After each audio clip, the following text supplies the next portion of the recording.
Anyway, okay, so this is the third time I've had to empty my SD card so that I can do this. So we need a bigger SD card. Anyway, that's the story that we're about to explain now. In the previous part, please go check it out. I read from Revelation 17 to help you understand the combination of incessant efforts unto my demise, what it looks like, just the destruction of a woman because of the fact that men have put her in a position to be weak and women have left her that way for a myriad of reasons, among which are jealousy or whatever.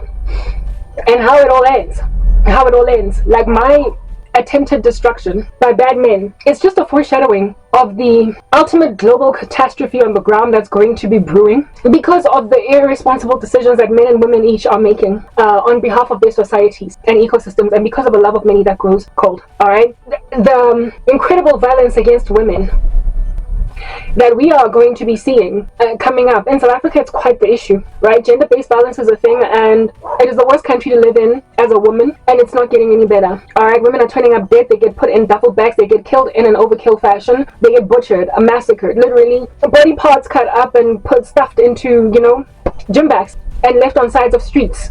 Yeah, that's how South African women are getting killed. And I am basically en route being such a victim as that. Except I'm not quite falling into the hands of wickedness because I'm godly and I'm being protected from wicked men. But that is not to suggest that wicked men are not trying to pursue me. And the reason why these men are as wicked as they are is because they have allowed themselves to be effeminized by a society of women that keep on infiltrating ideologies into the minds of men that weaken their manhood, that they run with anyway despite what conviction they have from a holy God that is the final and first authority. Alright, these men then, upon capitulating to counsel from women, later on regret their decision because they see that women have become kind of butch, strong, thick in comparison to them, and are the ones basically signing all the autographs of the planet. And then they get passive aggressive and respond with a nihilistic blow, looking similar to that which we find against the prostitute in Revelation 17. South Africa, I've spoken this over and over again, has been made like a little girl because our men are like little girls, like it or not, okay? And they've been made that way because they have been listening to bad girls for too long. Just like Adam listened to Eve, and that's why they both fell. It's been going on since then. Ecclesiastes says there's nothing new under the sun, and it's going to continue to happen. Just by taking the counsel of a wicked woman against the scriptures. Now, do not mistake me, please, misogynist. Again, my ministry is for women, so I don't even know why I would be talking to any misogynist at all. But the thing about women, when they come on YouTube, even when they want to honor God and not preaching to men and exercising authority over men nonetheless check out their content, okay? You could even be a woman doing a conference for women only, or trying to reach women for some kind of sober reason, but you can't kick men out of the room if they decide to come, okay? Women can prophesy. Deborah was a prophet, but they definitely cannot be pastors. However, women can teach only other women. They can instruct and counsel other women and perhaps children, but not men. But men, when then they rock up, Lana, they feel some kind of way, and I'm like, it's only because you have rejected your call to go and preach because your name is Jonah. And when a woman is speaking the words of God, you get all passive aggressive. That's what happened as a man when you abandon posts and a woman takes over. The fulfillment of prophecy in the book of Judges, where Deborah basically made it clear to what's the name of that king, that if you do ABC, your glory and the victory of your land is going to be given over to a woman. That warning keeps getting given to them. So what you're finding in these last days is that there are so many female voices for God that are so pregnant and potent enough in a climate of hungry sheep that men are flooding to their channels. Men are flooding to their conferences and whatnot, even though their intention is not to exercise authority over men or to teach them. And they then are causing men that have not heeded their calls to preach to gnash their teeth and be all agitated, and then they get kind of, I'm gonna destroy her honor. I would not have had to be this androgynous, and I did say it in my previous series. I did not intend ever to preach or teach. I wanted personally to be the wind beneath the wings of some guy that would be absolutely happy and besotted with the prospect of serving God with all of his fervor and might. I've not met any such human being. I'm 38, single with a geriatric womb. there's still no such individual in sight. There's a tumbleweed rolling around. And the only men that I've ever met that tried to fill the position of husband have been charlatans. They have been false disciples. They have not borne fruit, and they have all been weaker than me because they give false that. But God is the one that wrenched them out of my life. Sometimes at my rebellious sorrow, nonetheless, ultimately I realized that it had to happen. Okay, because then I was going to be the victim of an incredible amount of gender-based violence. If I continue to be as strong as I am in increasing measure, and also working for the Lord, being about my Father's business in the presence of a sloth that is in the business of a little sleep and a little slumber and a little folding of the hands to rest, and so therefore gets taken over by poverty and lack, taking him over like a bandit. Yes, granted that I am as effervescent for Jesus as I am, I cannot for the life of me ever be with a man that's not at a minimum called to preach. Like at a minimum, like the dude could be a prophet too. He could also be like an evangelist on the street corner. He could be a missionary working for some organization that collects persecuted Christians from all the corners of the earth to bring them into safety. I could at a minimum, my husband is supposed to be a man that has got a clear calling to ministry. At a minimum, I'm not saying run a church or even aspire to have one. But like I said, perhaps an evangelist on the street handing out gospel tracts, somebody that is actively doing God's work, somebody that has a YouTube channel, somebody that is writing blogs about Jesus. At a minimum, there is no way that I was ever supposed to be married to a dude that every so often tells people about Jesus walking around in the office without an official, actual existing ministry. Why? Because I have one. Because I have a blog that I write in. I have a YouTube channel where I upload videos. I've got a Rumble account where I upload videos. I used to have a TikTok. Like, you get my point. I have got so many things that I do for the kingdom of heaven that there is no way under heaven that I would ever end up with just some dude in a suit that works as a project manager at the company that I work for, that will then every so often talk to colleagues about Christ, but does not have an official, some kind of a semblance of a ministry running, because that would make me bigger than him, stronger than him, more called than him. And ain't nobody want to be married to Lapidoth. I'm sorry. I do not want a husband that is not, because that's just what happens. Men, when a woman is running the show, when a woman has got some kind of authoritative space within which she operates, even if it's over other just women, he's gonna feel left behind. And that spurs, it marches, it charges passive aggression. And all the unfortunate souls that I have dated ever since coming to Christ, and frankly there's only been two, I speak like there's been a myriad, there's only been two, and both of them were, just kind of, talking to one or two people on the left and on the right of them about Jesus, but aren't actually officially running any actual ministry.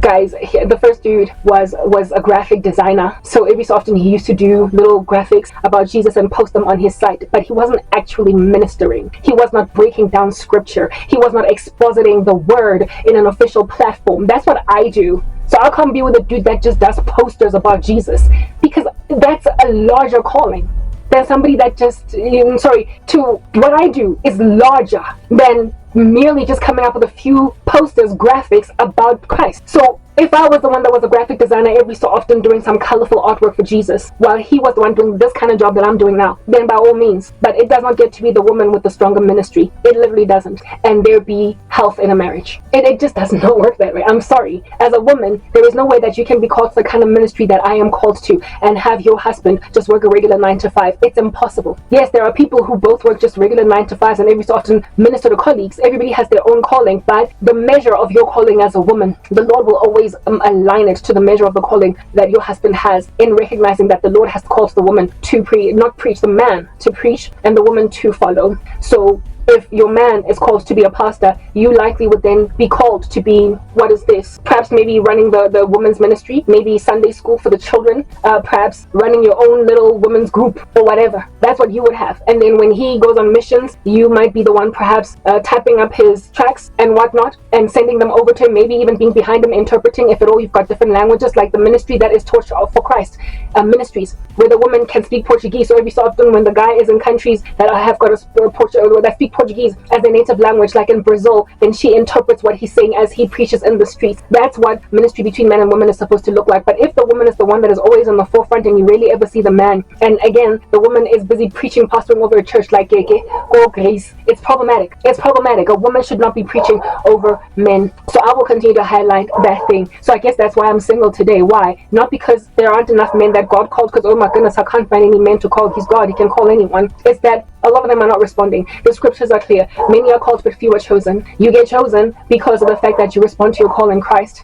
And even then, the Lord will draw you. So what's happening with the men? They are flat out refusing to preach. You know why? Because apparently there is no money in Christianity. There is no money in ministry, in sound ministry. I'm not speaking these flagrant, flamboyant, randoms bouncing up and down on beach balls all over the show with the health, wealth, and prosperity messages. I am not speaking about Creflo Dollar or even Joel Osteen. I'm speaking about real sound, like gospel preaching, expository acts, absolutely like sound and earnest to God's word men. They are few and far between, and they are hard to find. Not only are they hard to find, but it is also very hard for them to get a giant following. There are only a handful of them, frankly, that I personally even find online that are age appropriate, unmarried, and without the baggage, basically fit to, I guess, take a woman up like me, like that is actually working for God right now as a single man.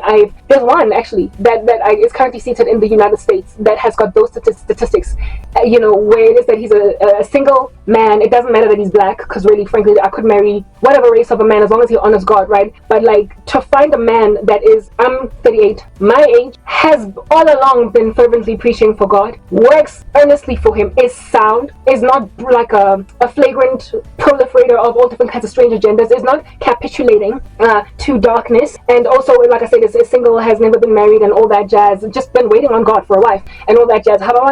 There's not a lot. In fact, there's no one that I know that is my age. All of them that fit that criteria that I have seen or found online that I follow because I listen to their messages, not because I'm looking for love. They are too young for me. There's only one that's age appropriate, and I'm pretty sure that one of these days he's gonna rock up on his channel with a wedding ring. So I'm waiting on the Lord to open doors for me, to open the eyes of a man to look or find me that is in the right place, because I'm going about my Father's business, and he will know that, oh, this at last is bone of my bone and flesh of my flesh.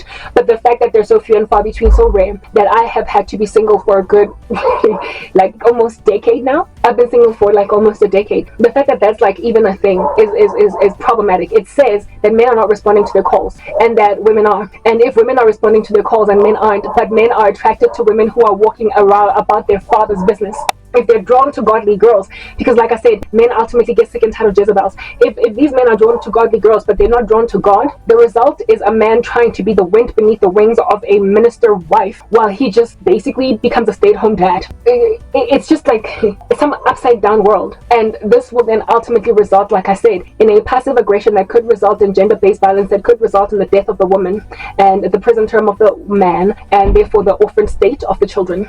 That is what it is in the world, and the heaven it is that I'm facing. So now I've got PTSD, post-traumatic stress, in the sense that I fear like no man's business being with a man that is lowlier than me. When it comes to ministry, okay, I'm not speaking finances or whatever, because of the fact that I have been pursued very hotly and almost ended up going all the way down the aisle to two ungodly men that had a reputation for being alive even though they were dead, that had a form of godliness but that denied the power thereof, that were like Janus and Jambres, capitalized on the sorrow in my life or tried to bring about sorrow. The first dude, I was not in these living conditions and this funny life, I was still employed, but he put witchcraft on me so I would lose something of my strength as a woman so that he could be fit for me. He used witchcraft, came in, infiltrated using Gorobela. The second dude found me in this position and tried to keep me in it so that he could be the only person providing for me. That's just the way that men think. Literally, that's how they think, and yet they are drawn, attracted, unfortunately so, to godly girls. They are drawn, attracted to good women. They're drawn, attracted to strong women at first. They're attracted to them, but then once the going gets tough in their manhood, where in the presence of all of the fervor and the hard work of this woman, they start to get passive aggressive, and this is when gender-based violence comes in. So I've got PTSD literally over something that didn't happen, over the fact that I might have ended up a bad wife, but I was prepared to accommodate it, because for a season I glitched and twitched and forgot that God gave me promises, and that he said, ask and you will receive, and that he told told me not to be unequally yoked with unbelievers, and that he gave me all different kinds of red flags raising up in my spirit to see when something was wrong. But because I was sad, I literally accommodated something that I wasn't supposed to accommodate. It got out of my life at a time when I wasn't ready to have it go out of my life. However, thankfully, months down the line, I'm healed, and I now am so scared, because now that I'm healed, I'm sober. Now that my heart is not so, I'm sober, and I realize what a bullet I dodged, what an explosion I dodged.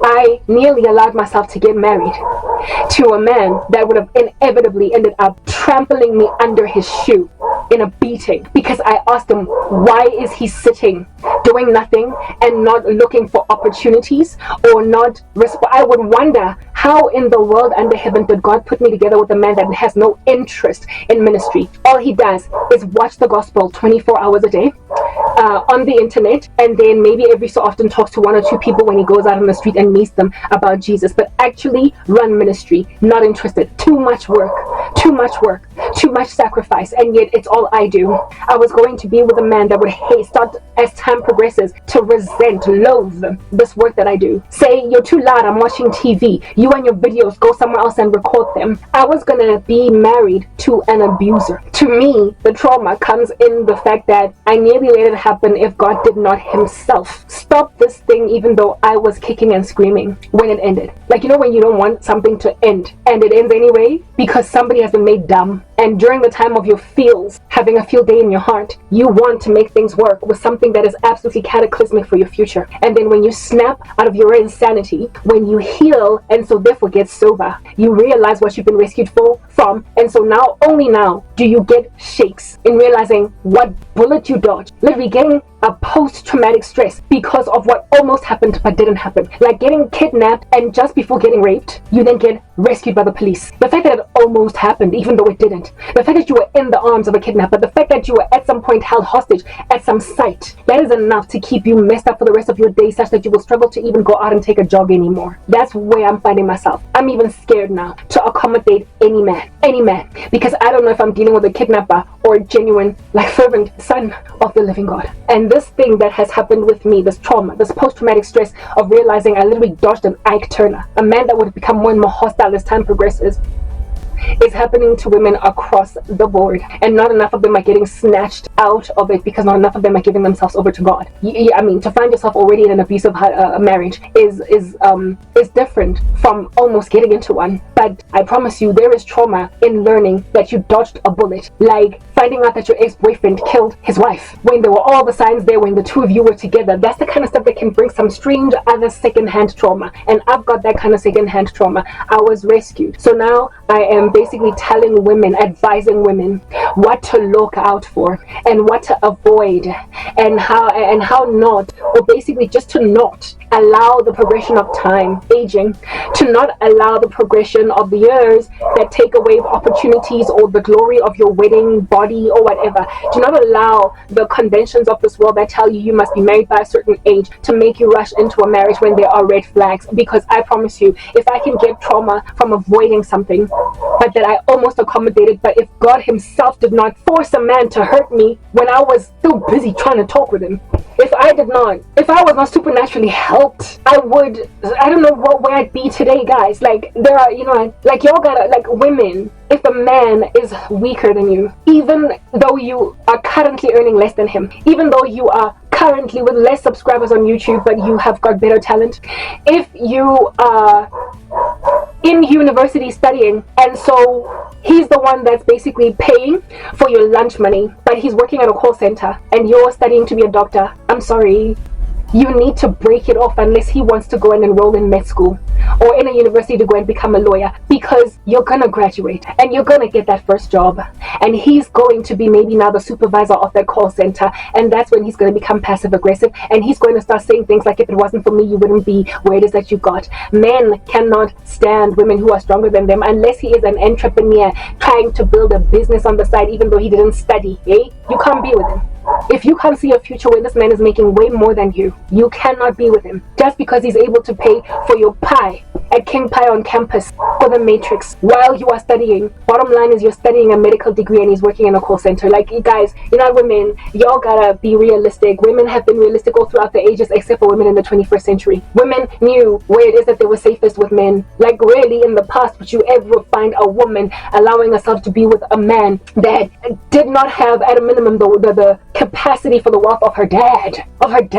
Like, how you gonna leave your daddy house where you were comfortable and cushy to go and be made to live in a little shack? There was a saying back in the day when I was naive, I guess a teenager, and amidst my friends we also spoke of such naive things as these, that I don't care if we live in a shack as long as there's love. No, I'm sorry, that cannot be accurate. If at all, I've never lived in a shack. Like, if I've always lived in a brick and mortar structure because I belong to middle income parents, why in the world, because he is so fly, he's hot, he looks like Brad the Pitt, do I want to be with a man that's going to put me in a house that is of lesser quality than that of my moms and dads? Look, I understand that some kids are raised by some pretty, well-off parents. I'm not saying be with a man that will put you in the same exact house that your daddy can afford. At the end of the day, the guy still needs to become your daddy. In other words, in terms of his socioeconomic standing. So if he has got a trajectory similar to your dad's, and where it is that you're living in the beginning stages of your marriage is similar to where it is that you grew up, the beginning stages of your childhood, like the first house that your mom and dad had when you were just born, that you can take in your stride, because you can imagine yourself finally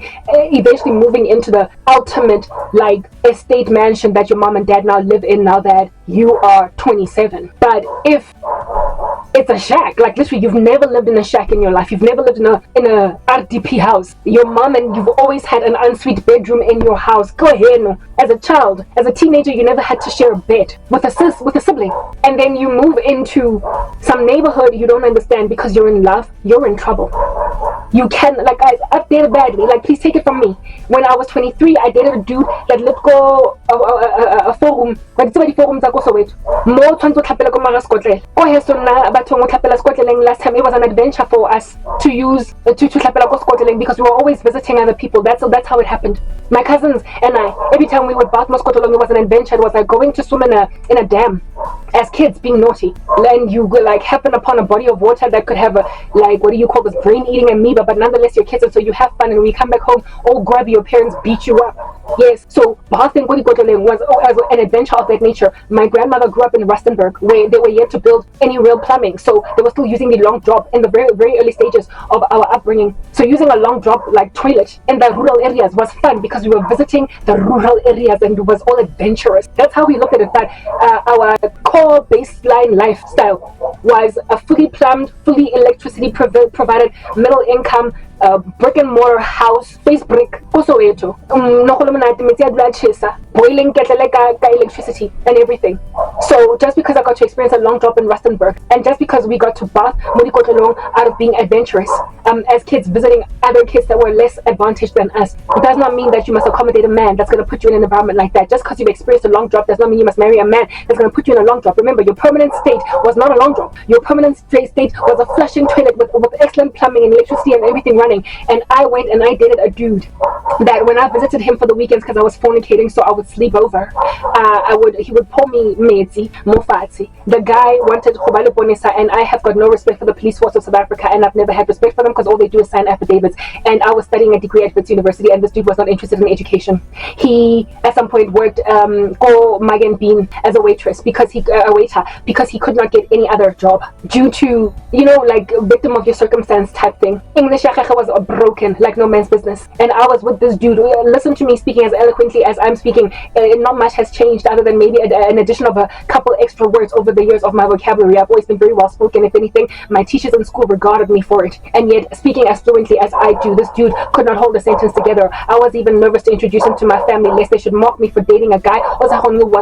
Yeah, I dated this dude because I thought love will conquer all and one day we'll rise together. It was when he made a decision, rather than go and study, rather than trying to apply for the jobs that I was trying to help him get into, I tried to help him get into the call center because that's where I was working. And hopefully once he was in the call center, he would then enroll at a university or a higher learning institution to get some kind of a degree, so the two of us could be mapped together. I had plans for him. Instead of trying this route and taking my counsel and basically going to the places to knock on doors where I tried to get him to knock on doors, he told me that, look, I'm struggling, I'm suffering, and frankly there is an opening at the police station. I was like, I'm sorry, this might sound like I'm being shallow, but it's just that, like, women need to teach themselves to not allow themselves to run with just love. Because you see, the thing that makes you want to run with love is that when you're still young, both of y'all are still very cute, you're beautiful, but beauty flees. And later on, there are bills that come in and they pile. And you don't want to miss the comfort of your childhood life as an adult. You have to have at a minimum what it is that you had as a kid growing up. And of course, you must only build from there because your parents built a legacy for you that you might be bigger and better than them. And here it is that you're married to a guy that cannot afford to give you the lifestyle that your parents gave you. Cannot afford to give you 7 colors on your plate because all he could eat is rice and beans. Guys, I'm sorry. It is not. The Bible says that do not be haughty, but associate with the lowly. But the Lord never, ever, ever suggested or recommended that women do that when it comes to romance, because at the end of the day, men are supposed to provide. At the end of the day, men are supposed to leave their parents, cleave to their wives, and the two become one flesh. Men are the ones that are supposed to put women in comfortable environments. A woman should be able to leave her mother's house, her daddy's house, and feel like Lanang Sekaya, sit on the couch and not imagine she's going to get gnawed away at by, I don't know, bed bugs or couch termites or whatever. You should not be sinking into a sofa when you walk into a man's house when the sofa in your house is comfortable and ergonomically fit for your body. He should at a minimum try to strive for the standards that your parents had when they were your age. And yet there are women that are literally coming out from very comfortable homes to be with dudes that are very well spoken. They got swagger, they dance well on the dance floor, but they don't have the same level of ambition. They're not in the same schools as them. Guys, I watched this happen with so many of my friends who went. One of my friends was like exile during the days of apartheid. So you would imagine overseas, South Africa, he was something big. Unadula was empty, literally. Some dude, thankfully she broke up with him. Una make her ends meet, rough. And I'm like, you cannot be the daughter of, like, literally, she was the first one to have a car out of all of us because daddy could afford to buy her a car as soon as she went to university. Some dude, cutie, but not in the right league. And it's, for me, it's like, back then, it was like, oh, you're all cute, you're all so beautiful. But in retrospect, now that I think of it, she should not have dated out of her league, because women historically just have only ever been safe when they stayed in their league or above. Men are the ones that can afford to downgrade league because they're the ones that are supposed to be rescuing damsels in distress. It's their job from God. But we as women have no calling from God at all to go and rescue what in the world is even a man in distress. Frankly, who cares? Get your, gird up your loins, fight, get a future, break something, crack the ground, and from within that ground must gush out water, because you have got some power to do so from God.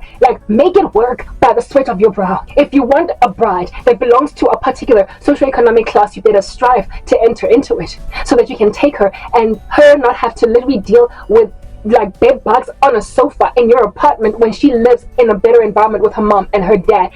Women are not supposed to. He's got potential. Yes, guys, I come from there. Please, don't call me a bitter broad. I'm just saying, I'm giving you my life lessons. This thing of accommodating guys when you are in your youth, because all of y'all are cute, all of y'all got no pores in your faces. Okay, you still got that glass skin and just without doing anything at all. You be dewy, you don't need vitamin C. You guys, you're the ones that are tempted to go and date a guy because and then next thing, he's busy ramming into you because you're fornicating.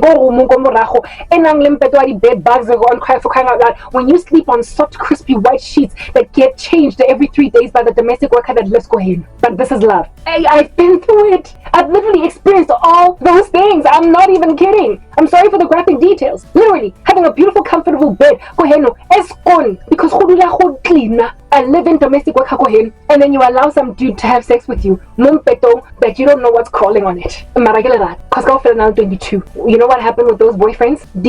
Witchcraft. Because I came from a better family. Because they had lost something that was above them, above their league, and they realized they would not get it again, and so they blocked me. They prevented my future. They decimated my life. They could not move on with their lives because they never found anything better. That's what happens, women, when you settle for men that are not in your league.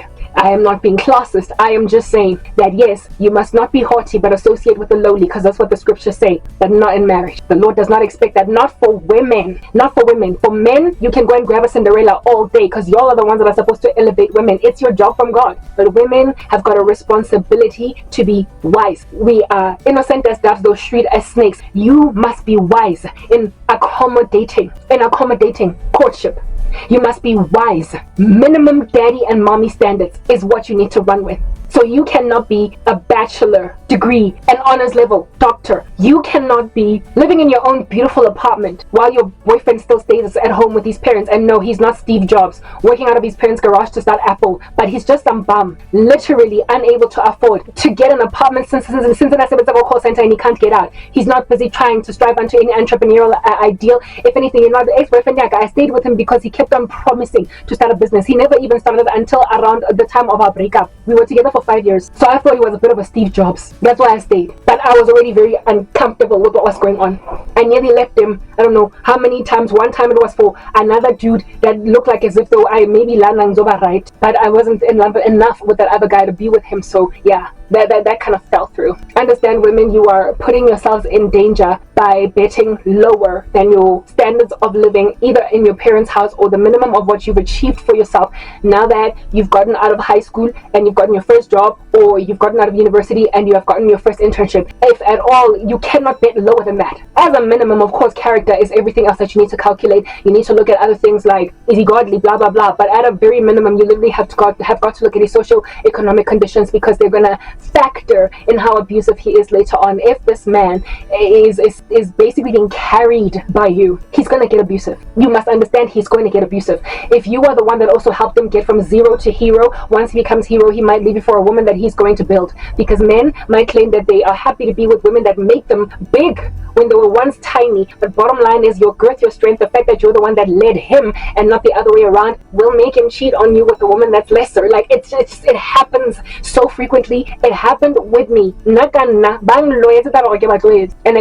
I am still dealing with literally the collateral damage, the brunt of the sorrow of being thrown by men that were not in my league. But you know what I also accrue to other women that don't give you sufficient warning, and bad female relatives. Bad female relatives, also bad male relatives, or more than anything, bad female relatives who are supposed to have your back and actually cover you. So now women are just getting taken over like no man's business by bad men who come in and they leech off women. But after you've leached off a woman for long enough, you ultimately become abusive, because who in the world wants to be the man with the strong, chunky, like gargantuan, beastly, masculine wife? Who? No one. They're in denial, just as you women are. Let's move to the next part.